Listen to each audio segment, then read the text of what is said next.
Dios te bendiga. En esta ocasión queremos entrar a tu hogar, entrar a tu vida con una enseñanza muy, pero muy poderosa que tiene que ver con la construcción del ser humano.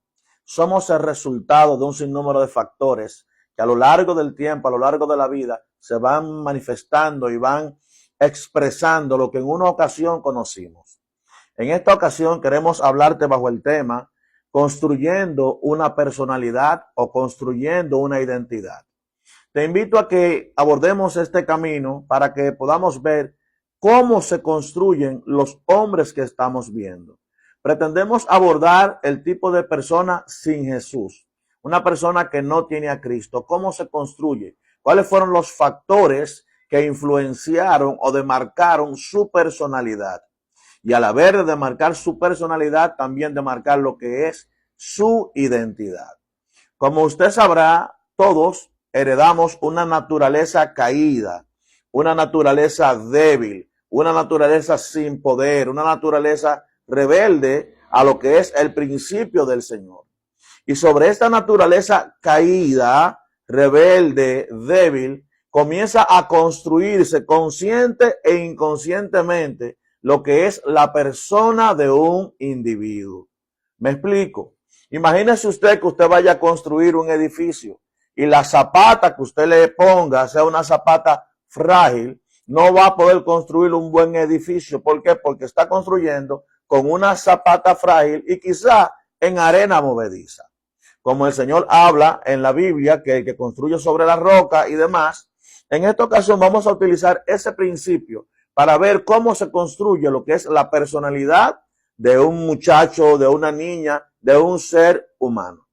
Comenzando con el principio del fundamento, de donde se construye, ya como les he dicho antes, sobre una genética caída, que lo heredamos de Adán, aunque no estuvimos allá en el huerto, no fuimos nosotros que pecamos, sin embargo tenemos esa herencia pecaminosa, pecado original, hombre viejo, como usted le quiera llamar. Sin embargo, cuando somos niños, comenzamos a tener un sinnúmero de conocimientos, de experiencias, enseñanzas que comienzan a demarcar nuestra personalidad. Es la historia del niño, aunque consciente o inconscientemente, su padre se va, lo deja, comienza a manifestar una conducta de deseo paternal, lo abusan, lo traumatizan. Ya vamos viendo a un niño que inconscientemente ya comienza a recibir un conocimiento por medio de lo que es un trauma. Llámese el trauma de abandono, falta de atención, u otros traumas, llámese violación, vejación, cosas que vemos a diario que le acontecen a un niño. Pero vamos a asumir que no todos los niños participaron de este tipo de trauma que estoy hablando ahora.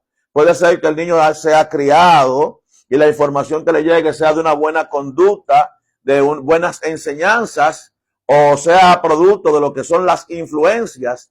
El hecho es que el ser humano somos el resultado de experiencias negativas, experiencias positivas, traumas, situaciones, problemas, influencias culturales, influencias familiares, y todas estas influencias dejan un conocimiento, dejan una experiencia, dejan una enseñanza en el corazón del individuo, que a la larga el conglomerado o el resultado de esto es lo que se comienza a manifestar y comenzamos a practicar lo que ya conocemos.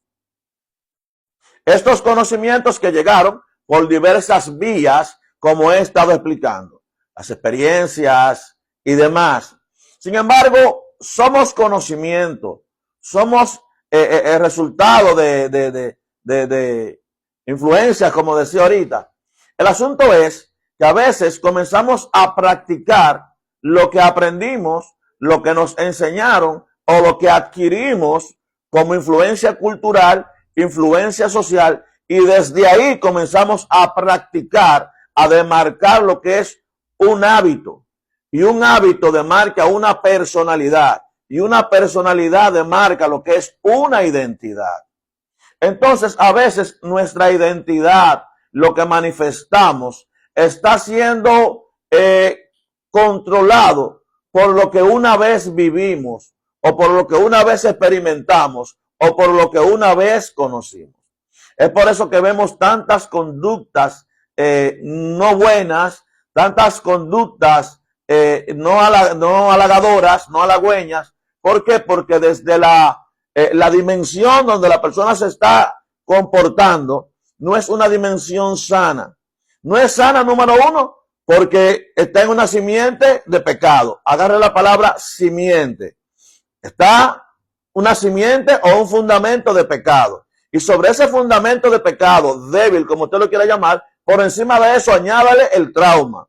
Por encima del trauma añádale el abandono. Por encima del abandono añádale la influencia, porque hay personas que son muy, pero muy influenciables, que tienen un espíritu con deseo de pertenecer, y aquella persona que tiene deseo de pertenecer entra en cualquier ambiente con tal de pertenecer o de que lo acepten en algún tipo de comunidad.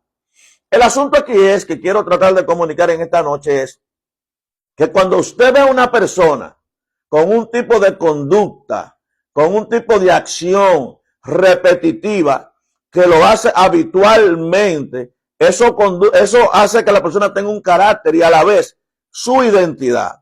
Entonces es por eso que vemos muchas personas cuya identidad no es buena o no se parece al modelo bíblico.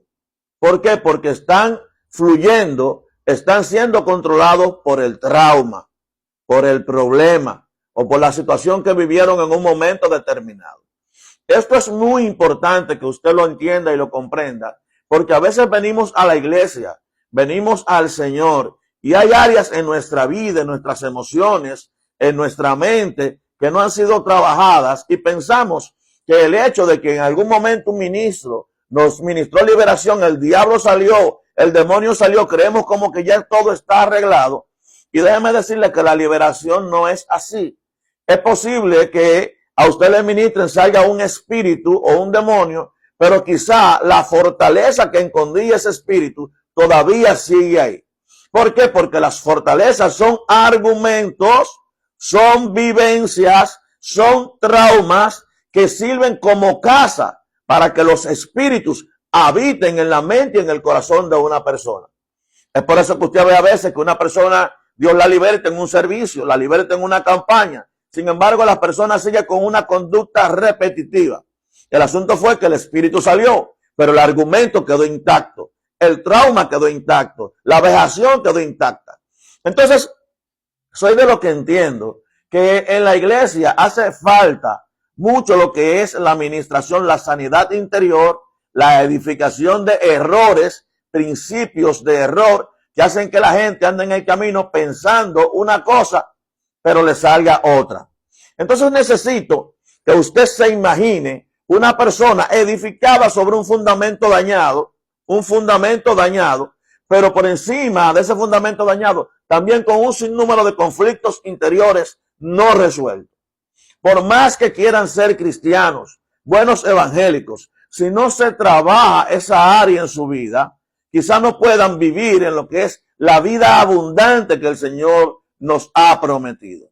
Porque no es solamente tener la salvación, no es solamente tener vida en Cristo, es entrar en lo que es la vida abundante, la vida plena que Cristo nos ofrece. Y hay muchos evangélicos, muchos creyentes, muchos cristianos llenos de miedos, llenos de temores. ¿Por qué? Porque están fluyendo desde un corazón rencoroso, desde un corazón lleno de odio, desde un corazón lleno de orgullo. ¿Por qué? Porque en un momento cuando eran pequeños, el padre que quizás no tuvo una formación, a la hora de instruirlo, no lo instruía de manera correcta. Esa es la historia del padre que enseña a su hijo desde pequeñito. No le pida a nadie. Tú no tienes que pedirle nada a nadie. Tú no tienes que comer en casa de nadie porque tú tienes lo tuyo. De manera consciente o inconsciente, va creando en ese niño una idea de independencia y el niño cuando crece entiende que no necesita nada y no necesita a nadie. Entonces vemos un niño, vemos una persona que se va creyendo que es independiente y que puede vivir él solo sin la ayuda de nadie, sin necesidad de compañerismo, sin la necesidad de ser sociable. Entonces, cuando una persona se cree que puede vivir independiente de Dios, de su creador, o independiente de la gente, ahí comienza el problema. ¿Por qué comienza el problema? Porque todo aquel que quiere vivir o cree que puede vivir independiente de Dios, inconscientemente se cree un Dios con D chiquita. Se cree un Dios con D pequeña. Es por eso que cuando yo escucho a una persona como que lo que yo logré, lo logré por mí mismo. Donde yo llegué, llegué por mí mismo. A mí nadie me ayudó. A mí nadie me empujó, hermano. No sea mentiroso. Alguien en su vida le dio un empujoncito. Alguien en su vida le dio un apoyo. Alguien en su vida hizo algo por usted. Comenzando desde los padres que lo trajeron a la luz. Los instrumentos que Dios utilizó para traerlo a este terreno, a este plano llamado tierra. Entonces, así se construyen. Este es un tema muy vasto. Es muy profundo, que usted lo puede entender. Pero tiene muchas aristas por donde cortar. Porque quizá el trauma de uno no sea el trauma del otro. Quizá el problema de uno no sea el problema del otro. Quizá usted vivió una infancia feliz, donde su padre lo cuidó, le compró el juego que usted quería. Pero que hay otros niños que quizás no le compraron el juego que el papá quería. Entonces, esos padres que no tuvieron una infancia feliz, que no compraron el juego que querían, entonces le dicen a su niño, yo le tengo que comprar esto a mi niño para que él no pase por lo que yo pasé. Y tengo que comprarle su juego, y agarre el padre, porque todavía tenía esa carencia en el corazón, que no vivió, pero él está hablando a su niño desde la carencia que él tiene. Pero esa carencia que él tiene no satisfecha, no llenada, hace que ese padre haga un lío, le compre un juego al muchachito solamente por el orgullo de que no quiere que su niño pase lo que él pasó. Entonces yo necesito que usted comience a ver la necesidad y las áreas que tenemos que ser sanadas en el corazón de un ser humano, porque hay que ver qué tipo de construcción fue que se hizo en esa persona. ¿Qué tipo de construcción? ¿Qué fue lo que se hizo en esa persona? Es por eso que cuando una persona viene a Jesús, viene a Cristo, lo primero que el Señor comienza a esa simiente que le hablé ahorita, dañada, de pecado, esa simiente adámica o fundamento adámico, el Señor cuando viene le trae una simiente nueva. Lo primero que el Señor hace es que te da una nueva vida, una nueva semilla, una nueva simiente. Entonces, en esta nueva simiente, donde el Señor, por medio de su palabra y el Espíritu Santo, comienzan a construir lo que es un hombre nuevo a la imagen de Jesús. ¿Por qué a la imagen de Jesús? ¿Por qué a la imagen de Cristo? Porque Cristo es el hombre perfecto. Cristo es el hombre sano. Cristo es el hombre victorioso. Cristo es el hombre, gloria a Dios, que ministra desde una perspectiva de sanidad, que es lo que Dios quiere. ¿Y cuál es el fundamento perfecto? Bueno, la Biblia dice que Dios es amor. No que Dios tiene amor, aunque lo tiene, pero la Biblia define como esencia principal de Dios que Él es amor.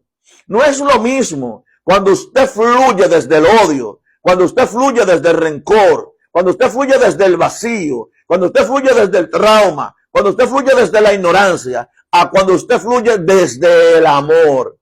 ¿Por qué? Porque cuando usted fluye desde el amor, todo lo que usted hace le da gloria al Señor, y usted es una persona que está llena, ha alcanzado plenitud por cuanto está fluyendo desde el amor. Torre de control en su vida es el amor. Lo que lo impulsa es el amor. Lo que lo motiva es el amor. Entonces vemos dos personalidades aquí. Una persona sin Cristo, que quizá lo que lo esté impulsando sea el orgullo, sea el odio, sea el rencor, quizá lo que lo esté empujando sea un vacío. Y vemos otra persona que lo está empujando es el amor de Dios, porque Dios es amor. Es la historia del padre que le dice al hijo, yo pasé mucho trabajo, y como yo pasé mucho trabajo, tú también tienes que pasar trabajo también. Hay personas que entienden que el otro tiene que pasar el mismo trabajo que yo pasaron. Hay un hermano aquí que le llaman Jorge, que habla y dice que en los cristianismos le decimos al otro, pague su precio. Usted tiene que pagar su precio. Entonces, lo que a veces nosotros los creyentes, los cristianos, cuando no queremos ayudar, que entendemos que el otro tiene que atravesar lo mismo que nosotros atravesamos, le decimos, pague su precio, varón. O sea, aguante su lucha. Pudiendo nosotros facilitarle las cosas a un hermano, a un individuo, pero como tenemos en la mente que todo el mundo tiene que pagar su precio, porque a nosotros nadie nos ayudó, a nosotros nadie nos empujó, entonces no estamos fluyendo desde lo que es un corazón sano. Estamos fluyendo desde trauma. Estamos fluyendo desde trauma. Estamos fluyendo desde el conflicto interno en el alma. No somos libres.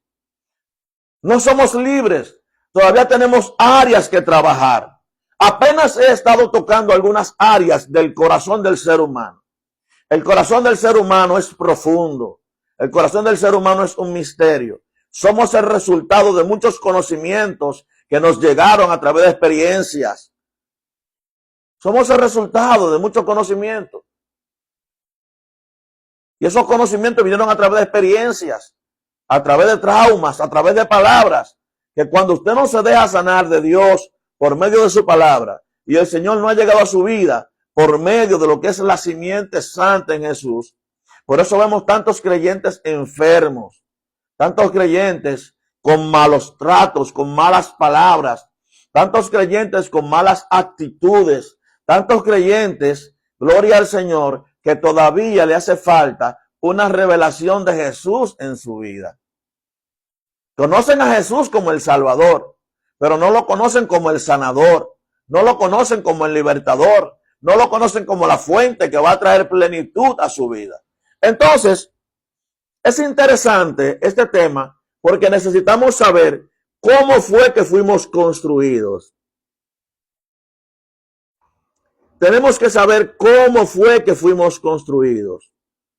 ¿Cuáles fueron las áreas en nuestras vidas que fueron dañadas? ¿Cuáles fueron los traumas que vivimos? ¿Cuáles fueron las influencias que recibimos? ¿Cuáles fueron las enseñanzas que nuestros padres nos inculcaron? Y muchas veces nuestros padres nos inculcaron su orgullo que tenían. Muchas veces nos inculcaron su ignorancia que tenían. Ellos hicieron lo mejor que pudieron. Gloria al Señor.